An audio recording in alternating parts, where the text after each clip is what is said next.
Bright Tuty. Every student matters. Hello, dear students. Welcome to another lecture. In this class, we are going to begin with Chapter 5 of Class 8 Alternative English, Nagaland Board, which is the Summit Within.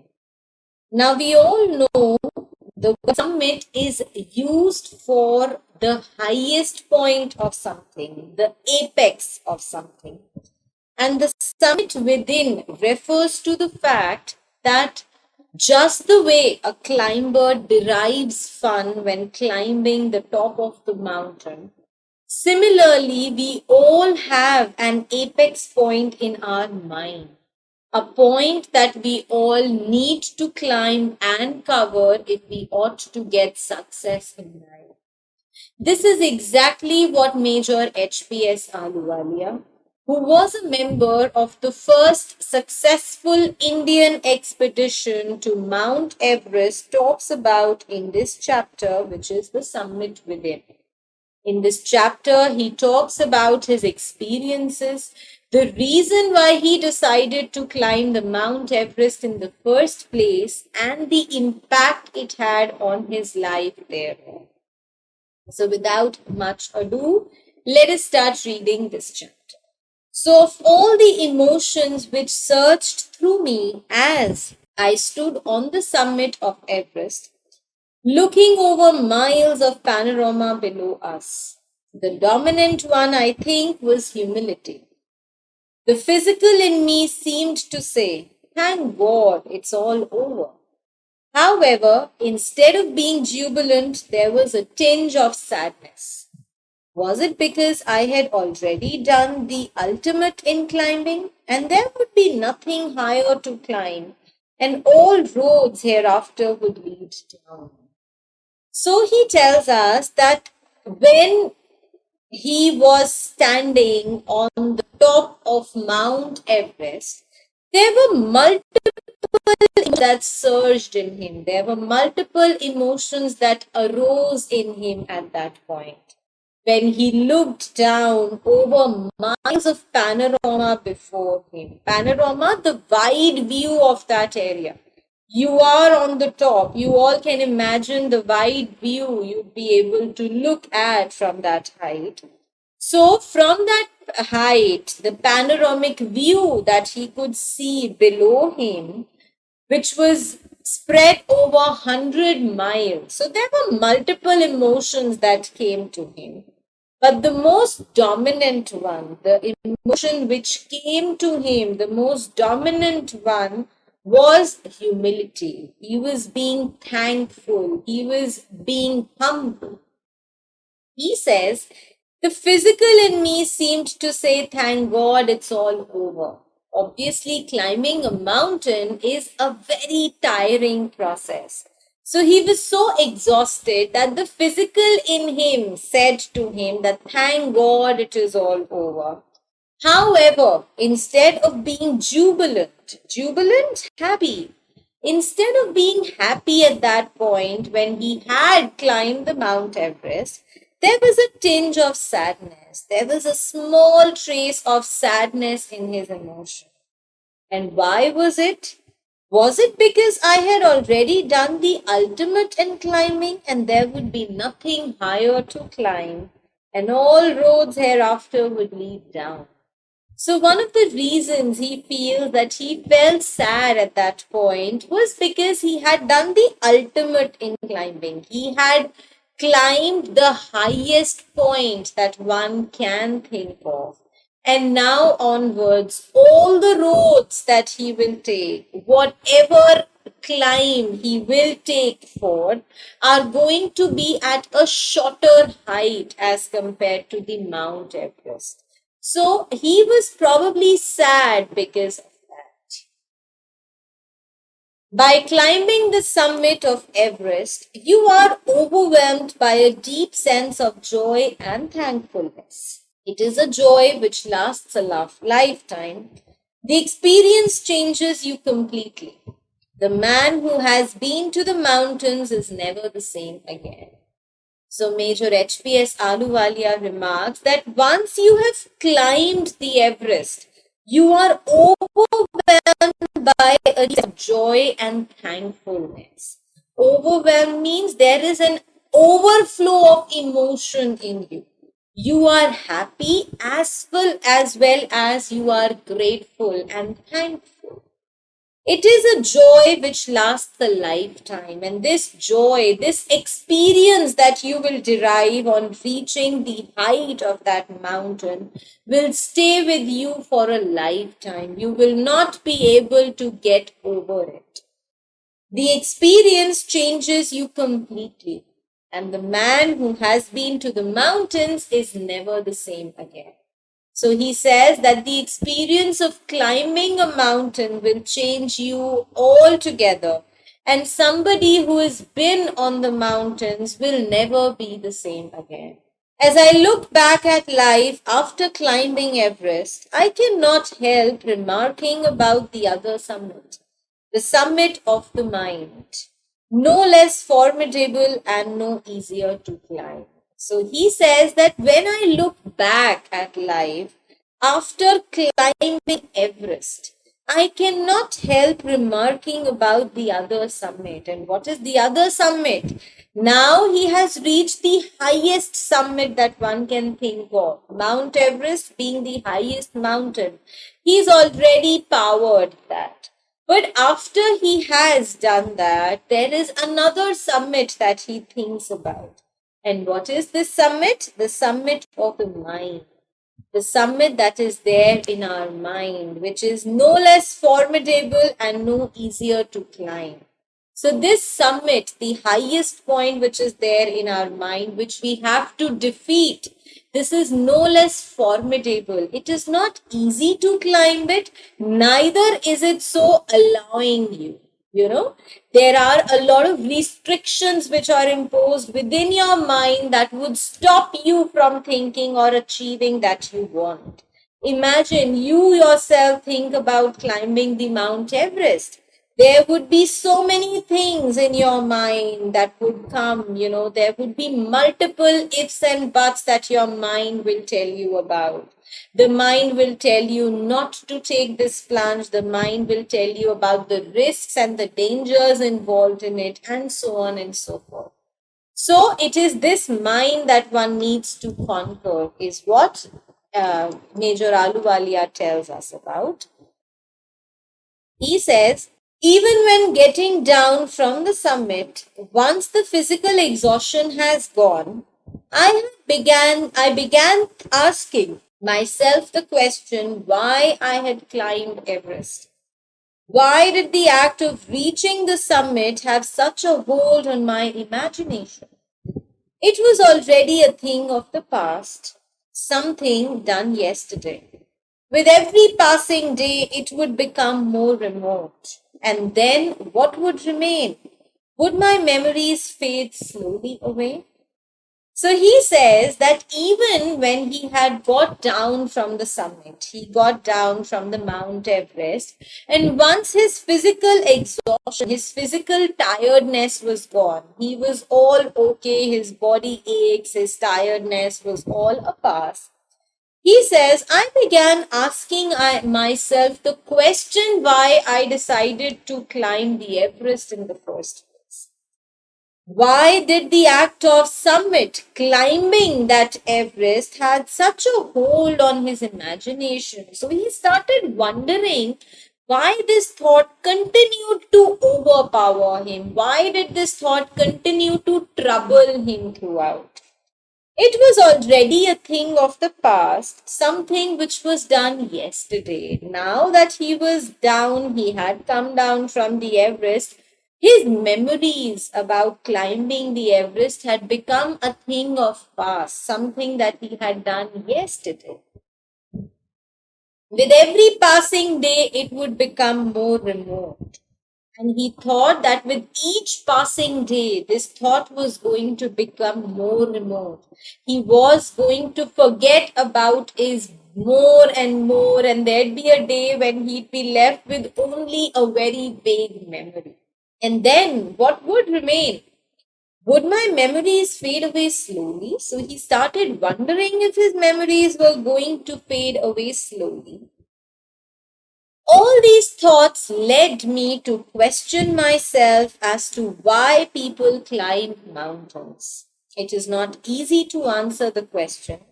The simplest answer would be, as others have said, because it is there. It presents great difficulties. Man takes delight in overcoming obstacles. The obstacles in climbing a mountain are physical. A climb to a summit means endurance, persistence, and willpower. The demonstration of these qualities is no doubting exhilarating as it was for me. He also says that all these thoughts, when he started wondering about the reason why he had climbed the mountains and that his memories pertaining to his climb were fading gradually. So all these thoughts led him to ask himself that why did the people climb mountains? It is not easy to answer the question, he says. The simplest answers that the other people have usually said, the simplest answers given by the other climbers is because it is there. That the reason why we wish to climb the mountains is because that mountain is there. That is why we climb it. It presents difficulties. Climbing a mountain brings across you difficulties, and man takes delight in overcoming obstacles. This has been an innate quality in human being. One always derives a lot of pleasure in overcoming the obstacles in one's life, in overcoming the problems in one's life. The obstacles in climbing a mountain are physical. When you are climbing a mountain, there is a lot of physical pain, physical difficulties that you actually come across. A climb to a summit means endurance, persistence, and willpower. Endurance means the power to bear, to tolerate the pain. Persistence means continuously making an effort to take a step ahead. And willpower is determination. So these are the three physical qualities that one needs to possess when you decide to climb a mountain. And if you have these three qualities, he says that feeling in itself is very exhilarating. One feels very excited with the fact that he or she is endowed with these three qualities. And the same thing happened with Major Ahluwalia as well. He further says, I have a more personal answer to the question. From my childhood, I have been attracted by mountains. I had been miserable, lost when away from mountains, in the plains. Mountains are nature at its best. Their beauty and majesty pose a great challenge, and like many, I believe that mountains are a means of communion with God. So he says that there is a personal answer that I have when somebody asks me the reason why I decided to climb the Mount Everest. And he says that my answer is very personal. The reason being, ever since he was a child, he was always attracted to mountains. And when he was away from the mountains, when he was in the plains, he was very lost and sad and disappointed. He felt that mountains were nature at its best. If you wanted to see the beauty of nature, mountains are the only way you can experience that. The beauty, the majesty, the magical power that the mountains have, they no doubt pose a great challenge in front of you. But he says that I believe mountains are a means of communion with God. So Major Ahluwalia feels that once you have climbed the mountain, your communion, your closeness with God increases even more. You feel more connected and closely related to God. Such is the spiritual aspect of climbing a mountain. Once having granted this, the question remains, why Everest? Because it is the highest, the mightiest, and has defied many previous attempts. It takes the last ounce of one's energy. It is a brutal struggle with rock and ice. Once taken up, it cannot be given up halfway, even when one's life is at stake.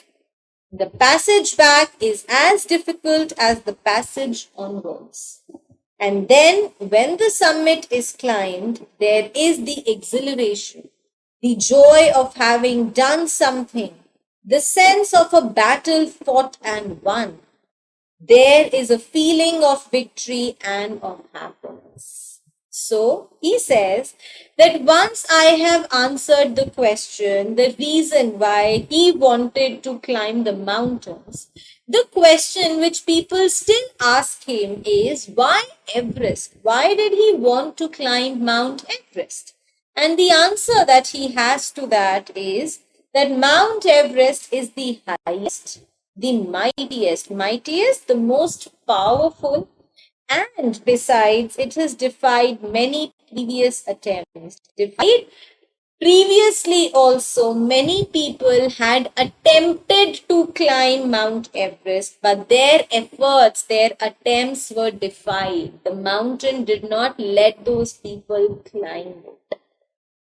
It takes the last ounce of one's energy. He says, once you are climbing Mount Everest, the last ounce, the last bit of energy that you have within yourself is taken away from you.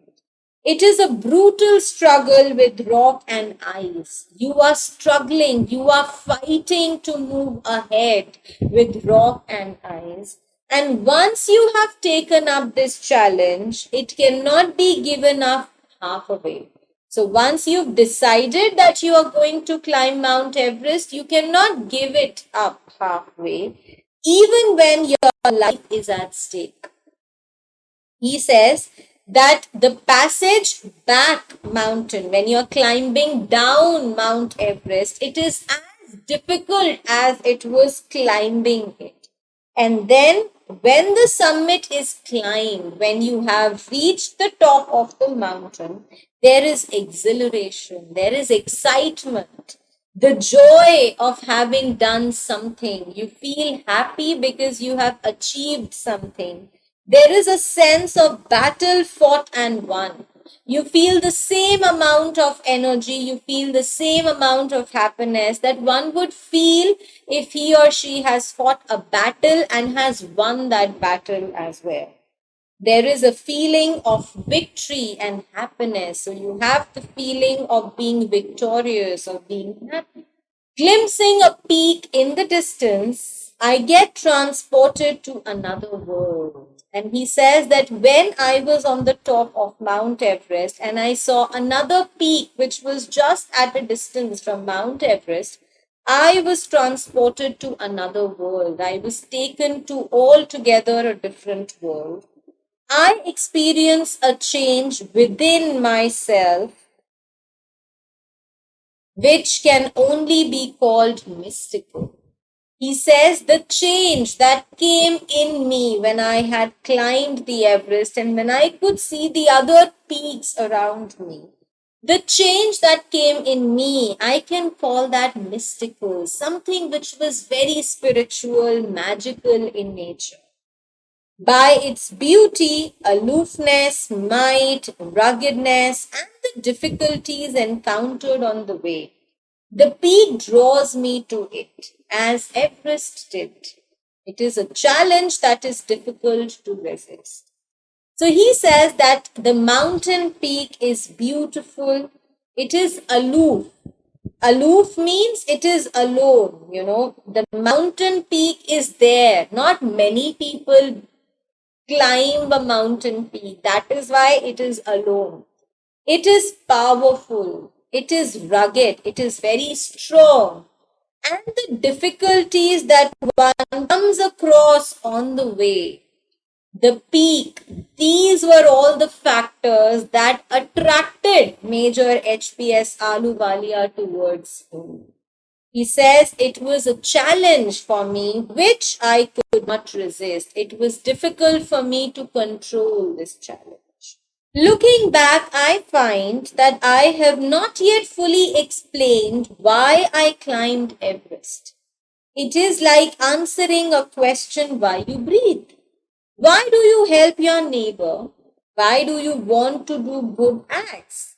There is no final answer possible. He says, when I look back, I find that there are a lot of things, a lot of answers that I have yet not given. I have not clearly answered the reason why I decided to climb Everest. He says that for me, answering the question why I decided to climb Everest is like answering the question why you breathe, or why do you help your neighbor, or why do you want to do good to others. Because there are no final answers which are possible for all these questions stated. And then there is the fact that Everest is not just a physical climb. The man who has been to the mountain top becomes conscious in a special manner of his own smallness in the large universe. He says that there is another reason why climbing Mount Everest is so important for me, was so important for me. Because it is not just a physical climb. A person who has been to the mountain top becomes conscious, becomes aware of the fact that he or she is very small and the universe is huge. This is used with respect to those people who consider themselves to be superior and better than the others.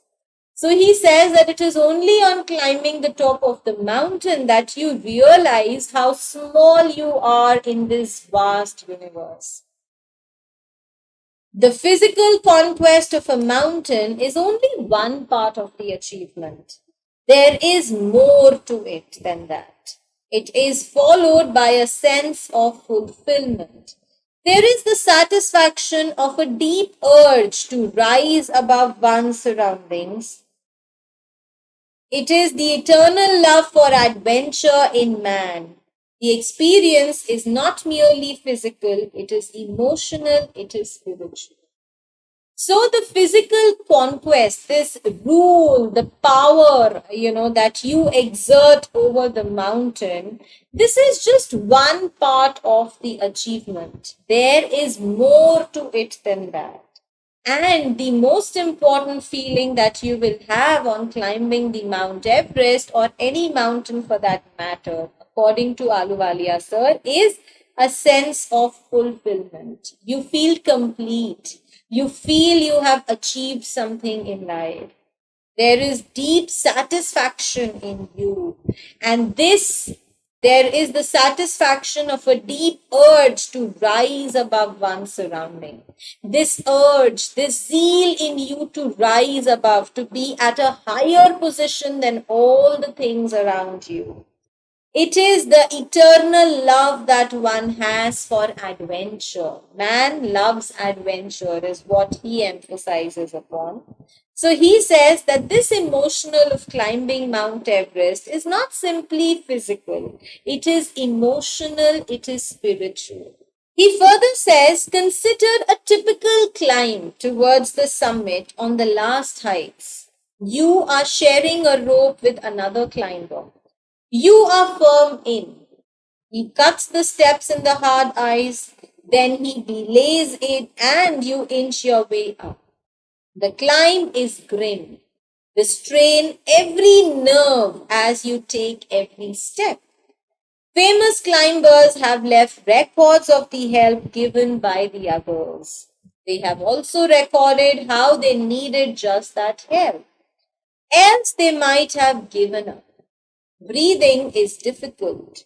You curse yourself for having let yourself in for this. You wonder why you ever undertook the ascent. There are moments when you feel like going back. It would be sheer relief to go down instead of up. But almost at once you snap out of that mood. There is something in you that does not let you give up the struggle and go on. Your companion keeps up with you just another 50 feet or 100 maybe. You ask yourself, is there no end? You look at your companion and he looks at you. You draw inspiration from each other, and then, without first being aware of it, you are at the summit. So, in this paragraph, he beautifully describes his experience of being with a companion when climbing and the help that one derives from one's companion in such a grim climb. So he says that consider a typical climb. You know, you are climbing a mountain towards the height, towards the summit, and you are sharing a rope with another climber. You are firm in. You're firm in. You have, held the rope very tightly, very strongly. You are taking a step after the other. He cuts the step in the hard ice. Your companion, your climber, cuts a step in the hard ice and then he belays. He fixes a rope in that ice and then you take a step above. You inch yourself above. You move yourself towards the height. The climb is very grim. It is very sad and depressing. You strain every nerve you take every step. So with every step you take, every nerve of your body is put to pressure. Famous climbers, he remarks, have left records. They have told how they got the help from the others. They have also recorded how much they needed that help at that point. Else they would have given up. Breathing, he says, at that point is very difficult. You curse yourself for having let yourself in this fall. So he says that when you are climbing the mountain and when you are at this point, you actually curse yourself. You blame yourself for having taken up this adventure, this decision in the first place. You wonder, you start thinking why you decided to undertake this climb, why in the first place you decided to climb it. There are moments when you want to go back. It would be a relief to go down, you feel, instead of up. So you feel like going down instead of going up. But almost at once you snap out of that move. Snap out, you just come out of that move immediately. There is something in you that does not let you give up. So, some deep energy, some deep voice in you does not allow you to give up the struggle that you have taken up. And you go on. Your companion, your partner keeps up with you. The companion also continues to move ahead. Just another 50 or 100 maybe. You ask yourself, is there no end? So you and your companion, continue to move ahead, hoping there's just another 50 steps you have to take or 100 steps. But you are so tired that you ask yourself if there is no end to the climb that you have taken up. You look at your companion and your companion looks back at you. You draw inspiration from each other. You both get the motivation to continue climbing higher from each other. And then, without first being aware of it, you are at the summit. And it is because of this cooperation, inspiration, that you reach the top of the summit within no time.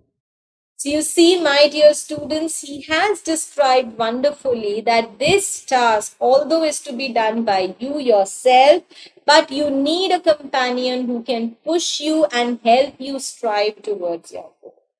On this note, I'm going to pause here and will continue with the rest of the chapter as well as the back exercises in my next lecture. So thank you.